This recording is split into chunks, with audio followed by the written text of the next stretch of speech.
Supreme court और high court के जजेस की अपॉइंटमेंट आए दिन कुछ न कुछ कारणों की वजह से सुर्खियों में बना रहता है, जिसका कारण सुप्रीम कोर्ट और हाई कोर्ट में जजेस अपॉइंट करने वाली कोलिजियम सिस्टम का भी है।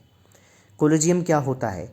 जब सुप्रीम कोर्ट के जजेस अपॉइंट करना होता है तो सीजेआई प्लस 4 सीनियर मोस्ट जजेस ऑफ द सुप्रीम कोर्ट मिलकर कोलिजियम बनाते हैं, जो सुप्रीम कोर्ट में कौन से जज एलिवेट होंगे उनका नाम रेकमेंड करते हैं। जब बात हाई कोर्ट के जजेस की अपॉइंटमेंट की होती है, तब सुप्रीम कोर्ट के सीजेआई प्लस 2 सीनियर मोस्ट जजेस मिलकर कोलिजियम बनाते हैं और हाई कोर्ट के जजेस की अपॉइंटमेंट करते हैं। कुछ दिनों पहले लॉ मिनिस्टर किरेन रिजिजू ने कोलिजियम सिस्टम के थ्रू हो रही अपॉइंटमेंट पे क्वेश्चन रेस किया। उन्होंने कहा कि सरकार का काम सिर्फ ये नहीं है कि वो कोलिजियम सिस्टम के थ्रू जो नाम सजेस्ट किए जा रहे हैं अपॉइंटमेंट के लिए उनको सिर्फ अप्रूव करती रहे। अगर गवर्नमेंट को कोई ऑब्जेक्शन होता है तो गवर्नमेंट को ये पूरा राइट है कि वो उन नेम्स को विदहोल्ड करे। साथ ही में उन्होंने ये भी कहा कि अगर सुप्रीम कोर्ट को ये लगता है कि गवर्नमेंट की कोई ज़रूरत नहीं है अपॉइंटमेंट्स में, तो खुद ही डायरेक्ट अपॉइंट कर ले। क्यों ज़रूरत होती है गवर्नमेंट के पास उन नेम्स को भेजने की? हाल ही में वाइस प्रेसिडेंट जगदीप धनखड़ ने भी कोलिजियम सिस्टम पर सवालिया निशान लगाया।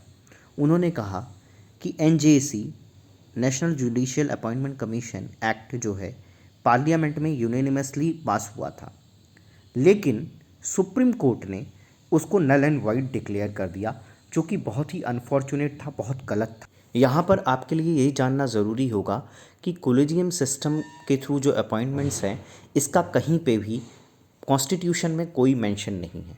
कोलिजियम सिस्टम 3 जजेस केस के थ्रू जुडिशरी ने खुद इवॉल्व किया है। कोलिजियम सिस्टम के थ्रू अपॉइंटमेंट जो होती है उस पर हमेशा ये कुछ ना कुछ क्वेश्चन मार्क हमेशा रेस होता रहता है। एक तो सबसे बड़ी प्रॉब्लम है, कोलिजियम सिस्टम का जो डिसीज़न होता है वो बहुत ही ओपेक होता है। बाहर पब्लिक को कुछ नहीं पता चलता है कि क्यों और किस बेसिस पे अपॉइंटमेंट हुई है।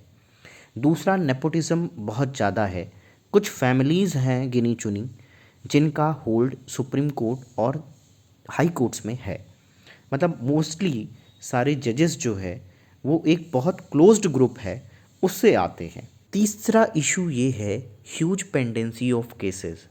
4 करोड़ से ज़्यादा केसेस इंडियन कोर्ट्स में पेंडिंग हैं, जिसका भी एक कारण कोलिजियम सिस्टम के थ्रू होने वाली अपॉइंटमेंट्स को माना जा रहा है। क्योंकि जब से कोलिजियम सिस्टम के थ्रू अपॉइंटमेंट्स हो रही है, कोई अकाउंटेबिलिटी का बहुत ज़्यादा अच्छा मैकेनिज़्म नहीं दिखता है। फोर्थ इशू करप्शन है। जुडिशरी में जो करप्शन होता है उसको कैसे टैकल किया जाए, इसके लिए कोई प्रॉपर मैकेनिज़्म नहीं है। What are your views about the collegium system? Please let us know through the comments. Thank you.